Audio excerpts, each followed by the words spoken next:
Well,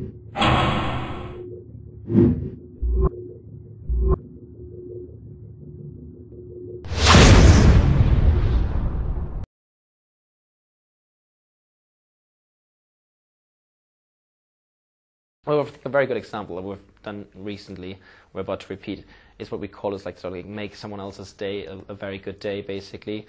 So we have this idea of like, you know, if you give us a reason why your friend deserves a V-Water, then we'll send them a case, you know, to their address, basically. And the idea is that it educates the consumer about the benefit of the V-Water drink, but without telling them directly what the benefits are. So there's a special website where you can log on to, you fill in your details, you fill in your friend's details, and then you read through the, you know, the benefits of each drink, and then obviously you have to write a reason why they deserve a V-Water, and that's a way of educating them about the drinks, rather than just telling them these are good for you. We were about to launch an ad campaign in the UK, which is going to start next week. So these are other activities we're doing, but that doesn't really nurture your grassroots consumers, because your grassroots consumers, they're the ones you want to have a dialogue with over and over again.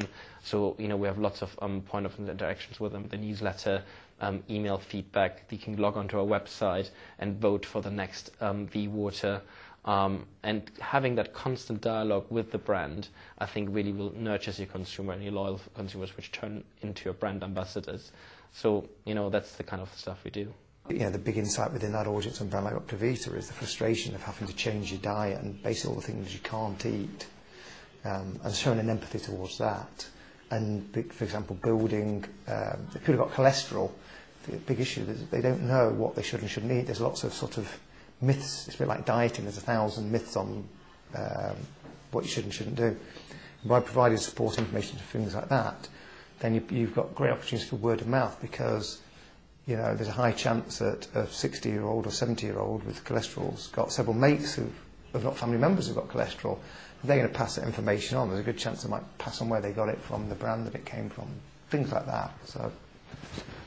I think it's about giving people an opportunity to have an opinion about us, which for us it's best said with the product as opposed to words. As you can see, we're completely rubbish at interviews and things. So I think as much as possible, giving people a taste of what we're about, letting them have their own opinions, and then giving them an opportunity to engage with us and come back to us and tell us what they think, both good and bad. But word of mouth is not the solution. The chances of creating an inexpensive word-of-mouth campaign, unsupported by any other form of marketing, are actually quite slim. As I said before, the Kate Moss collection didn't just happen.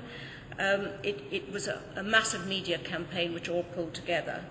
So if you have a way to get your strategy or your point of difference talked about by your supporters or donors, that's fantastic. Word of mouth will help, but only surrounded by a lot of other effort.